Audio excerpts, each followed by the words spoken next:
Ya, untuk kita hari ini tugasnya adalah kalian mengecek ya beberapa site yang sudah saya rekomendasikan di sini, kemudian tulis jawabannya dan upload ke Moodle.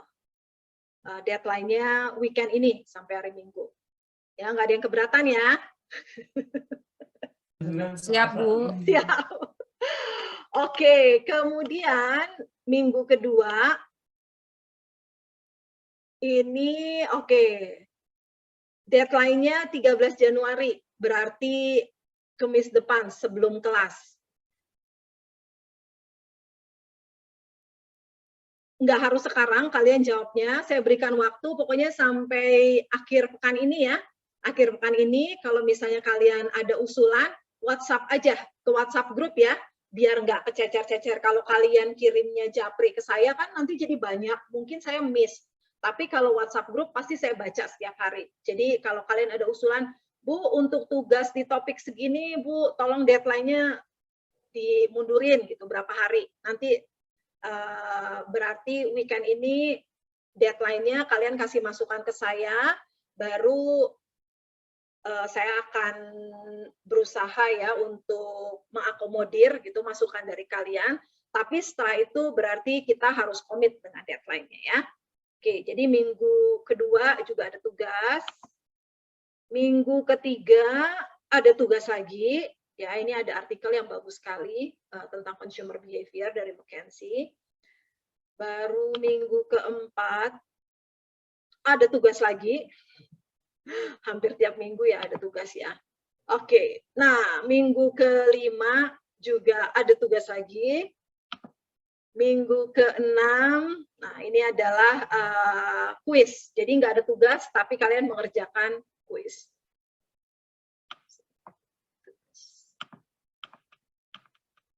Ya, kuis.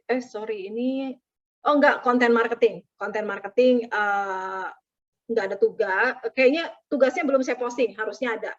Jadi tiap hari pasti tiap minggu pasti ada tugas. Minggu ke-7 enggak ada tugas tapi ada kuis. Baru minggu ke-8 adalah mengumpulkan tugas UTS ya. Jadi kira-kira seperti itu bayangannya.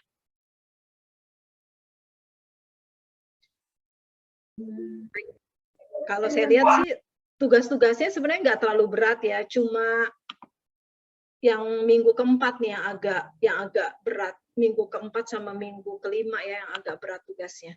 Karena ini berkaitan kalian harus interview. Kalau ini harus interview consumer, kalau ini harus interview business owner-nya.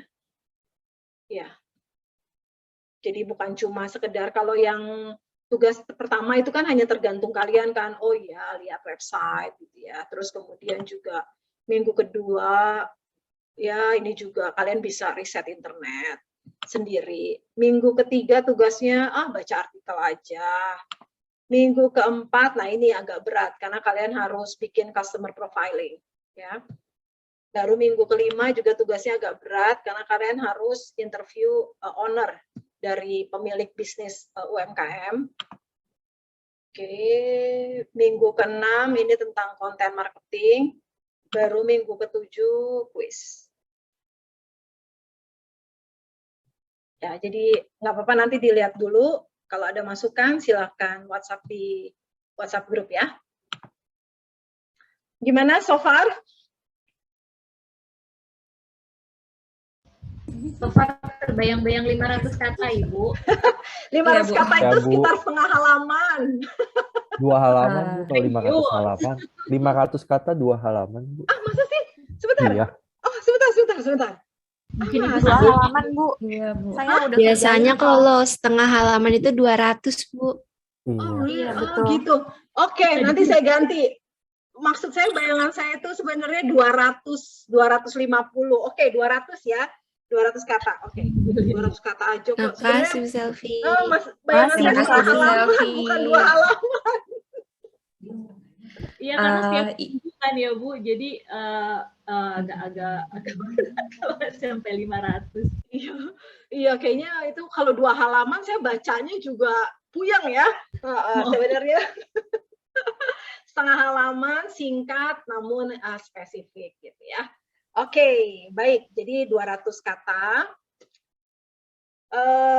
Oke, kita mulai ya mengenai topik kita, introduction ke IMC. Apa sih sebenarnya yang dimaksud dengan IMC ini ya?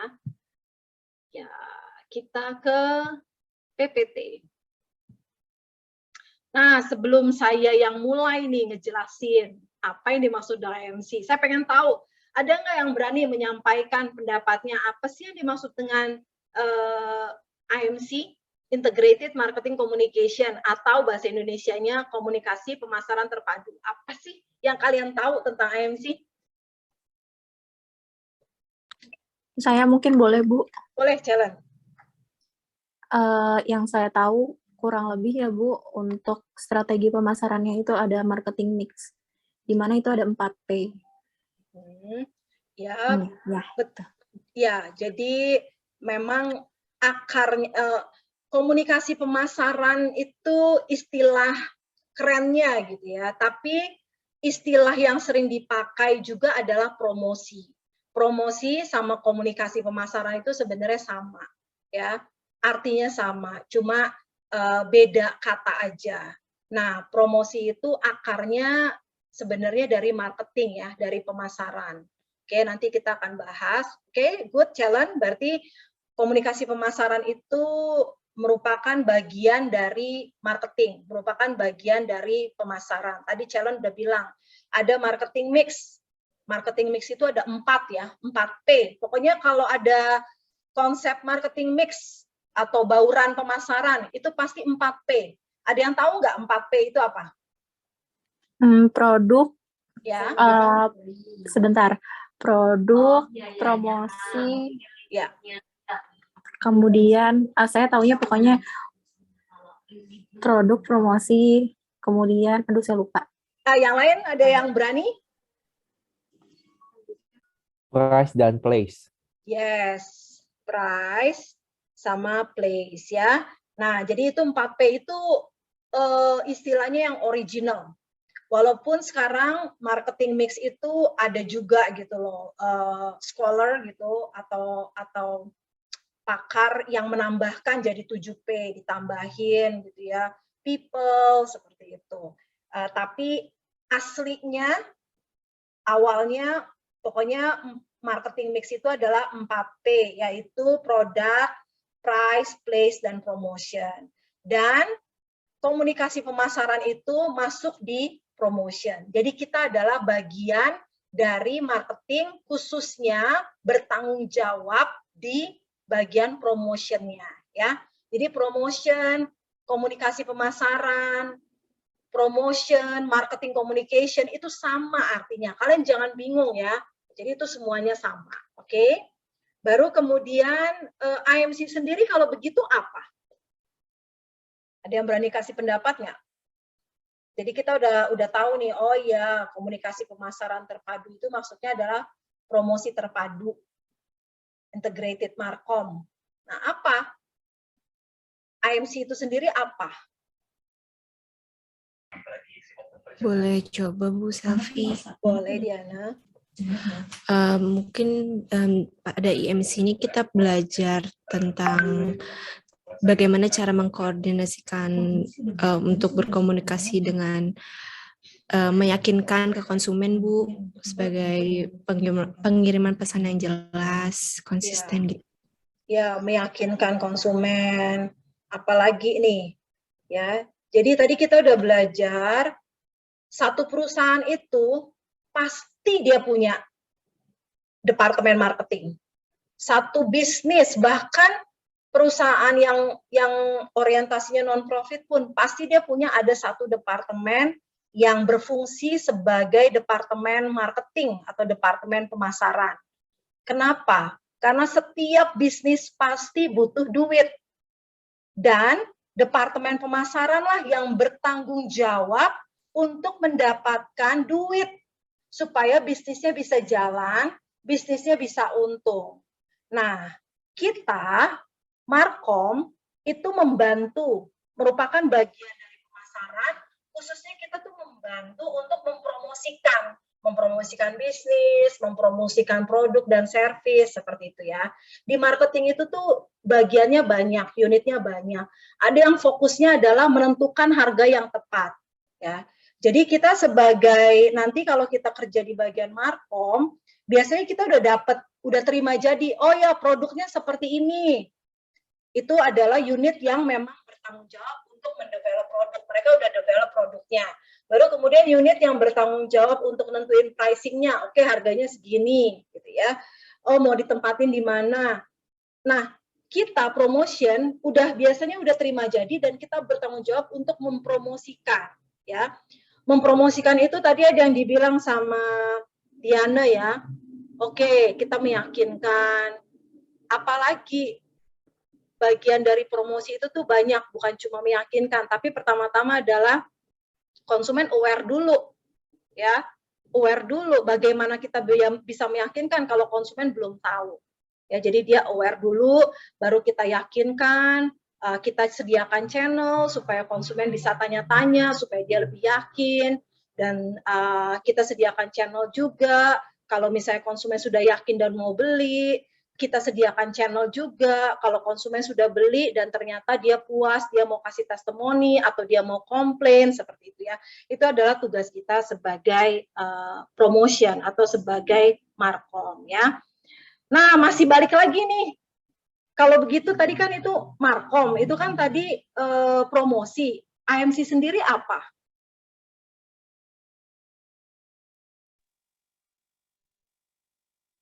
Ada yang mau kasih pendapat nggak?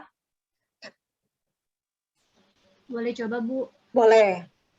Mungkin karena kata-kata kuncinya adalah integrated ya, atau terpadu. Bayangan saya tuh kayak dalam satu perusahaan tuh berarti dia komunikasinya tuh sejalan gitu, mulai dari back office, produk, terus kemudian marketingnya, sampai ke after sales-nya misalkan, atau ke manajemennya, semuanya tuh integrated. Jadi dibuat marketing communication-nya itu terpadu gitu. Iya, betul ya. Jadi yang dibilang sama Mbak Dias itu oke. Harapannya, idealnya adalah strategi komunikasi pemasaran kita itu tuh terintegrasi, nggak beda-beda gitu ya, di iklannya berbicara tentang apa, tapi kemudian di bannernya berbicara beda, di websitenya berbicara beda, nggak seperti itu ya. Dan nggak cuma di materi promosi yang harus harmonis, tapi juga tadi Mbak Dias bilang di back office pun juga mereka harus ngerti, oh sekarang lagi campaign tentang apa, seperti itu. Oke, itu tadi pengantarnya. Nah, untuk tugas, karena kalian belum mengumpulkan, kita belum bisa berdiskusi ya. Mungkin kita bisa berdiskusi tentang ini pada saat next time kita tatap muka lagi. Nah, kembali lagi nih tadi yang dibilang sama Celin ya, ini yang namanya marketing mix. Jadi akarnya marketing communication, akarnya kita ini adalah dari marketing, pemasaran. Jadi kita berperan sangat penting ya di perusahaan, apalagi zaman sekarang nih, zaman informasi, zaman sosial media. Peran dari departemen markom atau departemen promotion itu kritikal banget, penting banget. Rata-rata kalau saya lihat mahasiswa lulusan markom saat ini tuh lagi booming ya. Mungkin kalau jurusan lain masih agak susah cari kerja, tapi mahasiswa yang saya tahu ya, apalagi yang kalau saya lihat di kelas memang kualitasnya bagus. Aduh, itu belum lulus aja udah kerja. Karena memang sangat dibutuhkan saat ini. Mempromosikan, mengkomunikasikan produk atau servis ke target customer-nya ya. Jadi kembali lagi, akar dari promotion itu dari marketing. Dan marketing itu kita tahu ada 4 ya, 4P, product, price, dan promotion, dan markom kita ada di promotion. Ini penting, kalian kalau kelas karyawan harus nulis skripsi nggak? Nanti kalau udah lulus, sebelum lulus, prasyarat nggak tulis skripsi? Belum tahu. Oke, ya. Ini selalu saya tekankan ke mahasiswa kelas reguler saya, pada saat kita menulis skripsi itu adalah bukti bahwa kita lulusan komunikasi. Kita adalah expert gitu ya di komunikasi. Jadi dominannya, fokusnya harus di promotion. Ada beberapa mahasiswa yang mereka akhirnya ujiannya nggak lulus karena mereka lebih fokus ke marketingnya. Padahal kita harus fokus sebagai anak komunikasi, kita harus fokus di markomnya, di promotionnya. Memang kita bagian marketing gitu, tapi jangan sampai nanti pada saat kita menulis skripsi, kita lebih fokus ke marketingnya. Kita harus fokus di markomnya ya. Itu saya selalu tekankan ke mahasiswa saya. Ini adalah peran kita di sini. Kalau skripsi itu memang agak strict ya, karena ini adalah bukti kalau kita udah lulus skripsi, kita bisa mendapatkan gelar sarjana komunikasi. Ya. Oke. Kemudian untuk promotion ini bukan cuma membuat target customer aware gitu. Bentar ya, saya mungkin yang mau Meliana saya kayak ini dulu ya. Sebentar, ini caranya gimana ya? Saya nge-mute-nya ya. Oke, dah saya mute. Ya, jadi tanggung jawab kita di promotion itu bukan cuma target customer aware gitu ya tentang produk kita, kemudian mereka akhirnya juga mau membeli, tapi tugas dari kita sebagai markom itu juga membuat brand ya. Jadi bukan cuma sekedar produk tapi brand. Sekarang saya mau tanya, apa bedanya produk sama brand?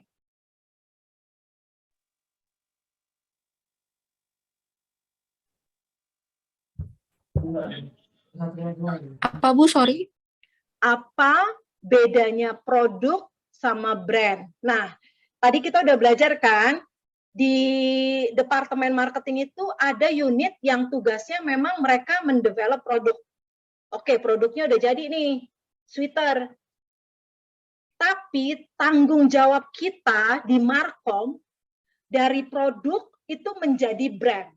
Itu salah satu tanggung jawab kita. Apa bedanya produk sama brand? Kalau produk barang yang dijual, kalau brand,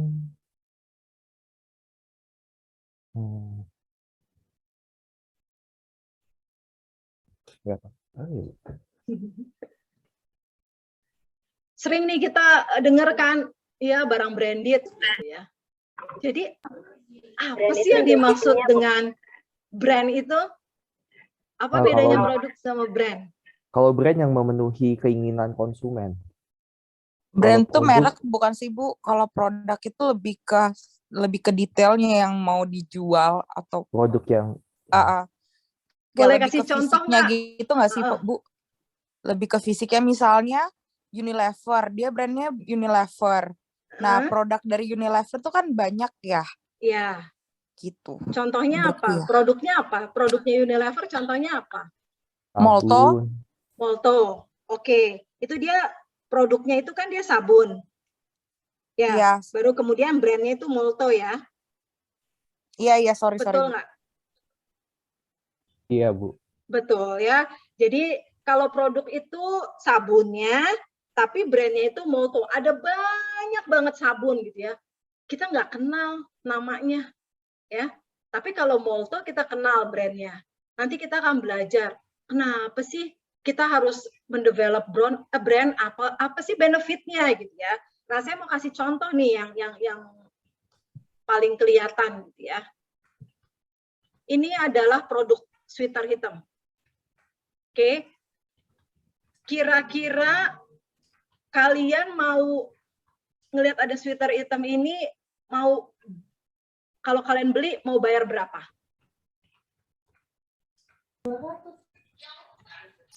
Kalau sweaternya aja tergantung mungkin dari brandnya, tergantung, Bu. Mbak. Ini nggak ada brandnya, lihat nggak ada namanya.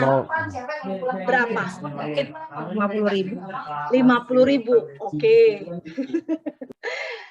Mungkin paling tinggi orang mau beli 200 lah ya, 200 kalau bisa dilihat, aduh bahannya bagus banget gitu ya. Oke, 200.000. Inilah contoh produk. Jadi kita sebagai Markom terima produknya nih, t-shirt, sweater. Oke. Nah, tanggung jawab kita sebagai Markom menjadikan sweater ini punya brand. Lihat, kebayang nggak? Sweater ini bisa dijual sampai 5,7 juta loh. Apa yang membedakan? Yang satu adalah produk, maksimum mungkin cuma 200.000. Tapi kalau sudah menjadi brand, semakin brandnya itu terkenal, semakin brandnya itu prestisius, maka dia bisa kasih harga semakin mahal.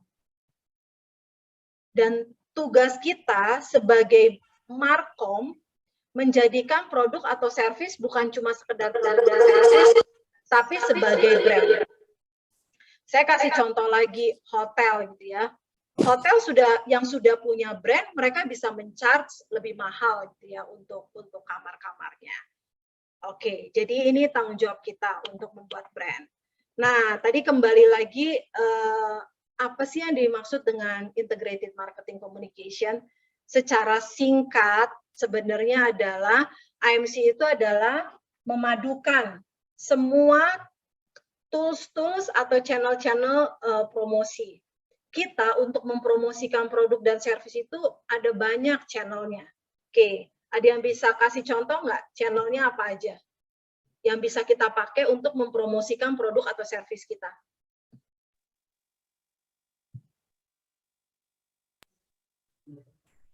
Mungkin kayak channelnya, mungkin kayak di Instagram atau iklan-iklan gitu, Bu.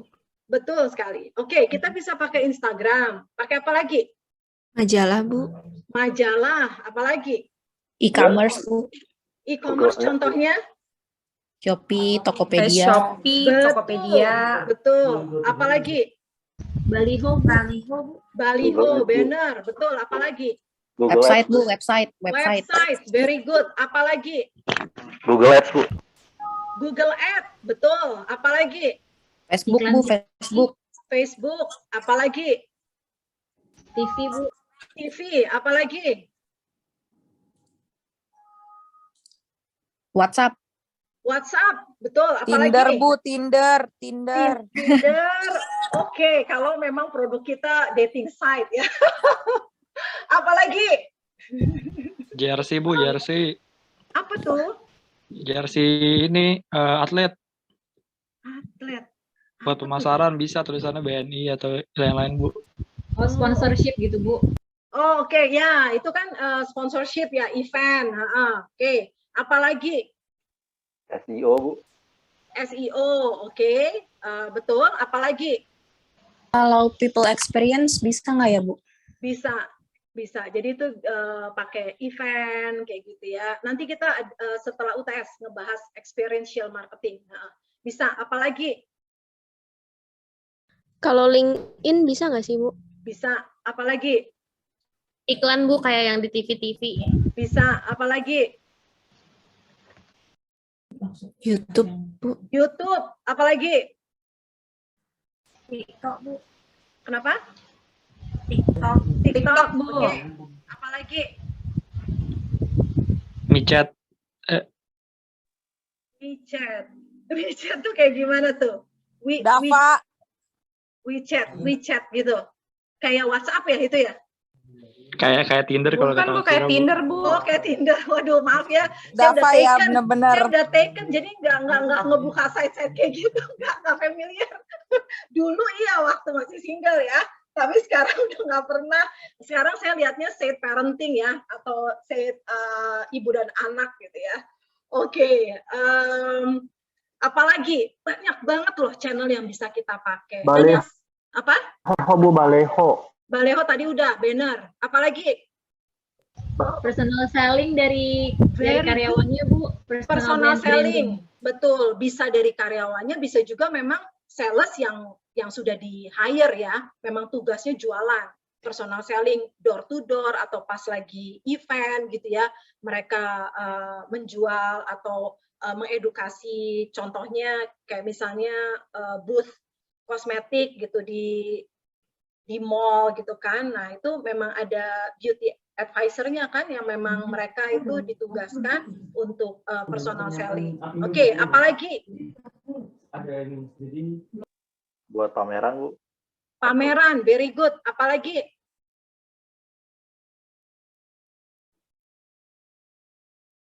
Ada yang belum disebut, masih ada yang belum disebut. Influencer? Influencer, very good. Apalagi?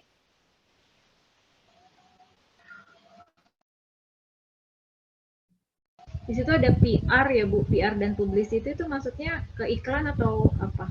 Jadi nanti kita belajar ya bedanya apa gitu ya, PR sama iklan. Kalau PR itu jualannya halus. Kalau iklan itu jualannya langsung gitu ya. Nih beli iklan saya, beli produk saya. Tapi kalau PR itu oke, menolong korban yang terkena bencana seperti Jalin baru hubungan kemudian dulu ya. Baru kemudian artikelnya muncul di koran. Waduh, perusahaan Astra bagus banget ya, dia tuh banyak nyumbang gitu. Jadi sehingga dia image-nya positif. Betul. Program PR, apalagi? The product itself? Betul, dari produknya, packagingnya. Jadi ya tentu kita mengharapkan produk kita kualitasnya bagus, tapi itu tanggung jawabnya bagian produksi. Kita adalah oke, produknya itu kita kemas dengan packaging yang bagus gitu, sesuai dengan target market kita.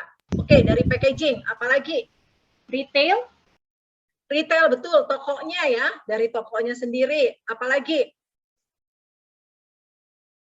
Ya, intinya banyak banget channel yang bisa kita pakai, tools yang bisa kita pakai untuk mempromosikan produk atau servis kita. Tapi kita harus sadar diri. Pasti kita punya keterbatasan. Bisnis itu punya keterbatasan budget, orang, energi, sehingga kita nggak bisa pakai semua channel itu. Oke, kita tahu, oke ada 100 channel yang bisa kita pakai untuk mempromosikan produk atau servis kita. Tapi kita harus sadar diri gitu ya. Oh ya, kita punya keterbatasan. Pilihlah beberapa aja, tapi benar-benar kita bisa konsisten. Ya, jangan kita oke buat website, tapi terus websitenya nggak pernah diupdate.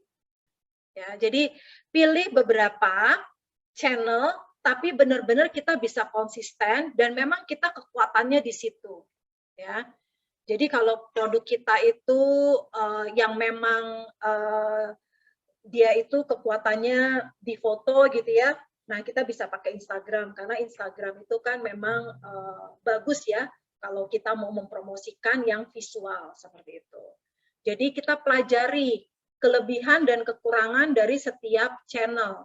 Dan kita pilih beberapa, dan itu harus harmonis, harus terintegrasi, dan kita konsisten menggunakannya. Ya, jadi itu adalah IMC. Tentu harapannya adalah brand kita bagus, ya, brand equity, kemudian juga kita mendapatkan profit finansial. Ya, nggak cukup brand bagus, tapi tentunya kita mengharapkan mendapatkan profit dari situ. Oke, kita lanjut. Nah, ada banyak sekali channel yang bisa kita pakai tadi, walaupun channel-channel yang tradisional seperti iklan TV, itu udah banyak ditinggalkan ya, karena biayanya mahal, susah diukur, tapi untuk brand-brand besar seperti Coca-Cola, McDonald, itu masih penting buat mereka. Tapi untuk bisnis-bisnis atau perusahaan-perusahaan yang kecil, biasanya yang channel tradisional udah ditinggalkan, mereka lebih melirik ke channel-channel digital karena lebih efisien, tidak selalu paling murah, enggak, tapi lebih efisien dan lebih efektif. Nanti kalian pelajari, nggak usah pakai semuanya, pilih beberapa, 3, 4, tapi kalian benar-benar konsisten untuk memanfaatkannya ya. Ini ada beberapa digital channel yang bisa kita manfaatkan untuk mempromosikan bisnis kita atau untuk membangun brand kita. Nanti di minggu setelah UTS kita akan membahas lebih detail lagi mengenai digital channel. Nah, ada satu konsep namanya bisnis model canvas. dia membedah lagi nih proses konsumen sampai beli itu tuh bukan cuma satu, tapi ada fase, ya. Jadi ada fase awareness, target konsumen mulai kenal, oh ada yang namanya brand ini, gitu ya. Kemudian tahap evaluasi, dia mulai tertarik dan kemudian mungkin DM kalau kita promosinya di Instagram, atau dia kirim email atau kirim WhatsApp, tanya-tanya, ya. Ini tahap evaluasi. Kemudian ini tahap pembelian. Akhirnya konsumen udah tertarik, dia, ya saya mau beli, gitu ya. Kemudian setelah dia beli, bagaimana konsumen itu mendapatkan produk atau servis kita? Di mana? Apakah di toko ataukah diantar oleh kurir, seperti itu ya. Baru terakhir fase after sales. Bagaimana konsumen bisa memberikan testimoninya, channelnya apa, kemudian kalau dia komplain, channelnya apa. Ini adalah tanggung jawab kita sebagai Markom untuk menyediakan di tiap fase ini apa channelnya. Kalau misalnya bisnis kita tuh kecil banget gitu ya, boleh semuanya nih. Oke, untuk awareness kita pakai WhatsApp. Untuk konsumen evaluasi tanya-tanya pakai WhatsApp juga. Untuk konsumen beli, oke, dia bayarnya transfer bank, bukti transfer banknya dia kirim ke WhatsApp. Untuk delivery-nya kita pakai kurir, JNE atau si cepat gitu ya. Baru after sales-nya dia bisa komplain atau kirim testimoni pakai WhatsApp juga. Jadi cuma pakai 2 channel, WhatsApp dan tadi kurir ya, forwarder, kurir deh kita sebutnya, transport company. Jadi channelnya cuma 2. Tapi kalau memang bisnis kita masih kecil banget dan hanya sanggup itu aja, ya nggak apa-apa. Ya. Tapi setiap kali konsumen itu WhatsApp, responnya cepat, langsung dibalas. Tentu idealnya untuk setiap fase ini kita udah pilih channel yang paling terbaik gitu ya. Kalau memang bisnis kita itu menengah atau besar, kita bisa pakai beberapa channel. Saat ini yang lagi sangat hits, sangat tren itu adalah kita menggunakan channel digital marketing seperti website, sosial media, e-commerce, dan influencer ya. Jadi itu sekarang yang lagi hits banget gitu ya. Tapi untuk beberapa bisnis, apalagi kalau dia target customer-nya adalah bisnis juga, beda. Bisa pakai event, bisa pakai personal selling ya. Jadi nanti tugas kita sebagai Markom, kita yang milih channel memang yang paling tepat untuk setiap fase. Oke, dan konsisten kita memanfaatkannya. Oke, ini adalah beberapa strategi komunikasi pemasaran. Jadi selain channel itu kan seperti alatnya ya, device-nya gitu ya. Nah, di Markom kita juga perlu belajar beberapa strategi komunikasi pemasaran. Ini adalah beberapa strategi komunikasi pemasaran, nanti akan kita bahas setelah UTS. Ya, yang kita bahas sebelum UTS hanya satu, konten marketing. Sebagai Markom, kita harus benar-benar bisa membuat konten marketing yang bagus. Konten marketing itu bisa dalam bentuk teks, bisa audio, bisa video. Nanti terserah kita, mana yang paling relevan dengan target customer kita. Ya, jadi jangan sampai bingung ya, ada yang namanya channel yang bisa kita pakai untuk komunikasi pemasaran, ada strategi, ya, seperti itu. Oke, sampai di sini ada pertanyaan atau komentar?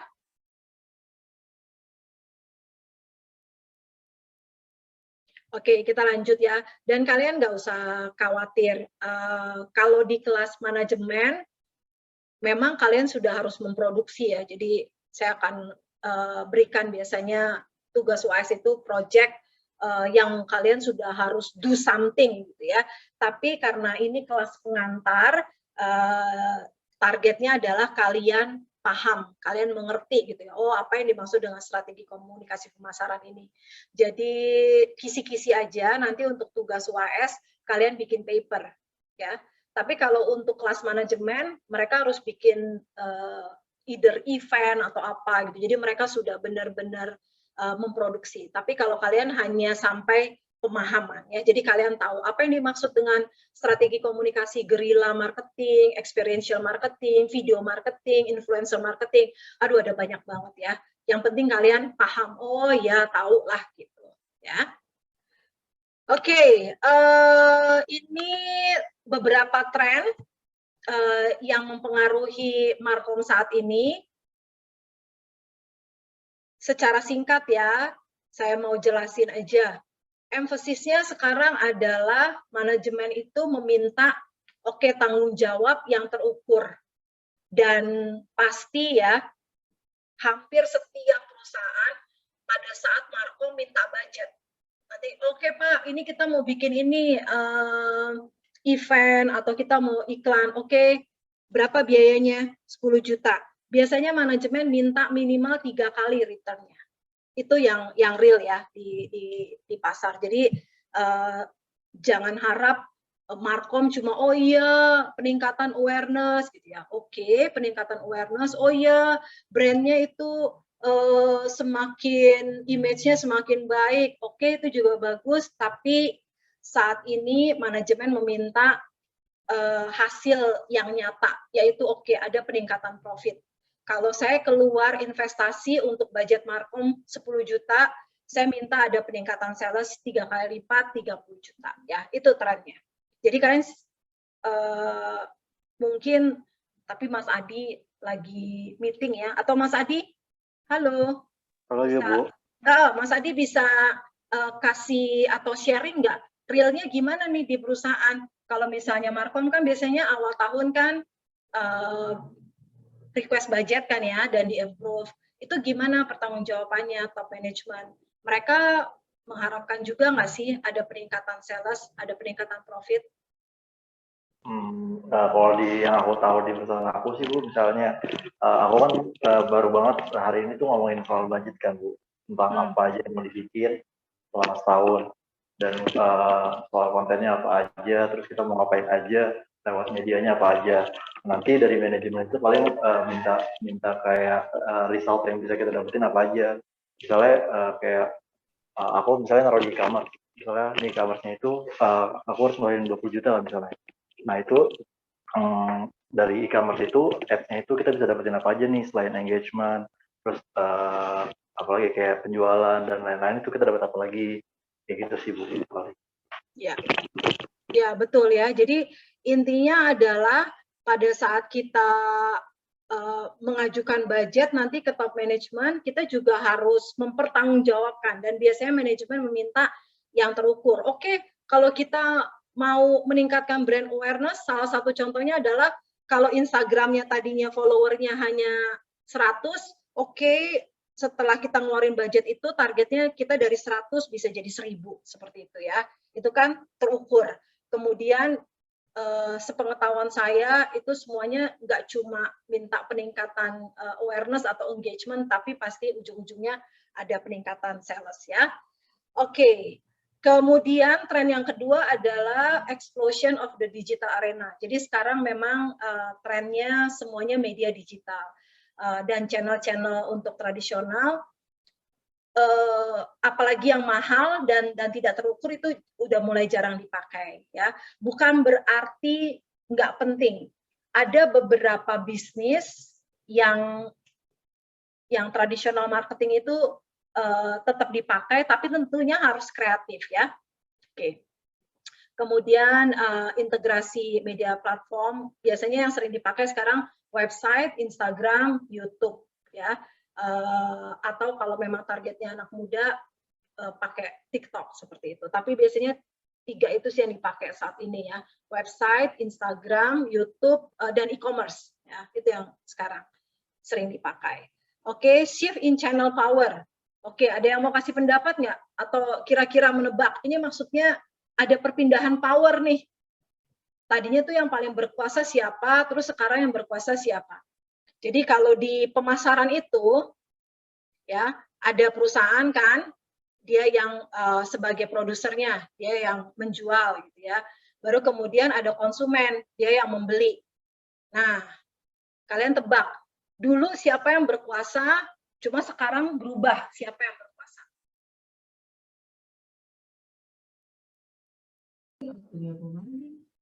Mungkin dulu Indomie ya, Bu. Terus sekarang ada si mie sedap gitu kan. Betul, Indomie itu apa? Kan tadi saya bilang ada dua kan, dua party. Apa sih kalau misalnya party itu bahasa Indonesia? Dua pihak. Ada dua pihak pasti di dalam pemasaran itu secara sederhana ya. Ada penjual, ada pembeli gitu kan ya. Perusahaan sebagai penjual, konsumen sebagai pembeli. Oke, ini sederhana banget. Ada dua pihak. Nah, terjadi pergeseran kekuasaan. Dari yang tadinya yang berkuasa adalah si pihak ini, sekarang si pihak ini. Apa kira-kira? Dulu yang berkuasa siapa? Penjual atau pembeli? Penjual sih. Betul. Dulu yang berkuasa penjual. Sekarang yang berkuasa siapa? Beli. Pembeli. Betul. Iya, bisa kasih contoh nggak? Berkaitan dengan supply dan demand berarti ya Bu ya, mungkin karena semakin banyak suppliernya, jadi si pembeli lebih leluasa memilih, misalkan gitu, semakin banyak brand, semakin banyak pilihan. Ya, betul, betul sekali itu. Terus kemudian dulu waktu belum booming online, ya, itu kan kita ya udah kalau misalnya kita ke supermarket, kita hanya bisa beli yang ada di supermarket itu aja. Gitu. Tapi kalau sekarang di online, aduh banyak banget pilihannya, kita tinggal filter dengan gampang barang yang sama yang paling murah seperti itu, yang free ongkir ya. Jadi sekarang nggak bisa sembarangan toko-toko itu ngegetok harga, nggak akan laku dia. Karena konsumen sekarang udah enak banget, bandingin harga nggak capek. Kalau dulu mungkin agak capek ya, oke pindah ke toko ini, pindah ke supermarket ini. Kalau sekarang enggak, cuma ngeklik filter mana yang paling murah, barangnya sama, kita beli itu ya. Itu contohnya. Terus kemudian kalau dulu mungkin hanya perusahaan-perusahaan besar yang budgetnya gede, yang bisa berpromosi pakai iklan TV. Sekarang aduh startup gitu ya, baru mulai aja udah bisa berpromosi juga ya. Seperti itu. Jadi sekarang power ada di pembeli, ada di konsumen. Kemudian increase in global competition. Ya ini kembali lagi ya, karena udah online semuanya. Batas antar negara ini udah tipis banget, bahkan hampir nggak ada. Kita dengan gampangnya sekarang beli buku gitu ya, yang ada di toko di Amerika atau di Jerman gitu ya. Kita nggak perlu keluar rumah, bukunya dianterin ke kita. Kalau dulu kan, kalau kita mau beli buku internasional yang cuma ada di toko buku di Amerika, kita mesti beli tiket, ngurus visa, berangkat ke tokonya lagi di Amerika. Aduh susah, mahal gitu ya. Kalau sekarang enggak, tinggal klik diantar ke rumah kita ya. Jadi produk-produk itu enggak hanya berkompetisi nasional, tapi juga dari negara lain. Oke, increase in brand parity. Ada yang tahu nggak brand parity ini apa? Ya untuk mempersingkat waktu aja ya, karena soalnya udah mau jam 9. Jadi brand parity ini adalah konsumen sekarang udah nggak untuk produk-produk yang seperti kita sebutnya low engagement ya, low involvement, istilahnya low involvement, konsumen nggak terlalu peduli lagi gitu dengan merek, dengan brand ya. Jadi karena online ini yang penting sama-sama gula, yang penting paling murah gitu ya. Mereka nggak perlu saya harus gulanya itu merek gulaku, nggak perlu ya. Jadi untuk produk-produk low involvement terutama ini sangat meningkat, konsumen nggak peduli lagi dengan merek. Kemudian emphasis on customer engagement. Nah ini juga ya karena sosial media. Jadi penting banget kita punya konsumen yang engage dengan kita. Tujuannya apa? Ya itu tadi, karena persaingan semakin meningkat. Kalau konsumen engage dengan kita, deket sama kita, mereka harapannya adalah mereka loyal sama bisnis kita ya. Oke, demikian sekilas mengenai IMC. Kira-kira kalian cukup paham Dari 1 sampai 10. 10 itu sangat paham. Kira-kira ada yang berani nggak? Kalian kasih skor berapa nih untuk perkenalan terhadap IMC? Saya boleh, Bu? Boleh? Kalau saya pribadi, saya baru kenal ya sama IMC ini, oh ternyata kayak gini gitu. Jadi kayak ada hubungannya sama digital marketing seperti itu ya. Kemudian saya juga tadi agak ini juga tertarik sama yang namanya branding, Bu. Nah, selain produk atau barang, berarti contoh misalnya kita gitu ya, kita pribadi ini sebenarnya kita punya branding tersendiri gitu mungkin ya, sebagai mungkin personal, itu yang dinamakan mungkin kalau saya sering dengar itu personal branding gitu. Seperti itu mungkin ya, Bu ya, untuk pemahaman saya untuk sementara ini gitu. Betul. Ya, betul. Mbak HRD ngeri banget. Dan gitu dong, Dava. Ya, betul, betul. Dan sama sebenarnya kayak barang, kayak produk ya. Orang juga kalau brandnya itu semakin bagus, dia itu gajinya makin tinggi. Kalau dipanggil sebagai speaker, rate-nya juga makin mahal ya. Jadi ya itu ujung-ujungnya adalah kalau brand produk kita bagus, kalau brand diri kita bagus, ya ujung-ujungnya kita dihargai lebih mahal. Gitu. Dan itu tanggung jawab dari kita sebagai Markom, memastikan bahwa bisnis kita itu brandnya bagus. Oke, ya 1 sampai 10 ada yang berani nggak? Kasih skor pemahamannya udah berapa nih? Untuk perkenalan aja loh, saya nggak bilang harus dalam ya, nggak, tapi udah dapat, oh ya kira-kira seperti itu. Boleh Bu, kayak jadi selama ini kayaknya pengalaman saya lebih ke either produk akhir atau kayak untuk self branding saya ikut MLM gitu kan, itu ada belajar mengenai personal branding segala macam. Terus saya juga jualan produk saya sendiri gitu, berusaha membranding sebisa mungkin, promosi di Instagram atau di WhatsApp.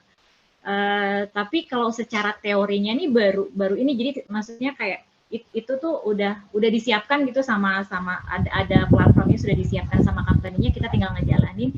Sebenarnya kalau ini kan marketing communication lebih berada di aktor di baliknya gitu ya. Nah, kalau untuk pemahaman sebagai IMC, sebagai si aktor pelaksana itu kayaknya 5 kali. Karena tadinya saya pikir sejauh pengalaman saya, oh ini udah pernah denger nih, ini udah pernah denger gitu. Tapi ternyata kayaknya lebih susah dari itu gitu. Lebih kompleks dari yang dibayangkan gitu.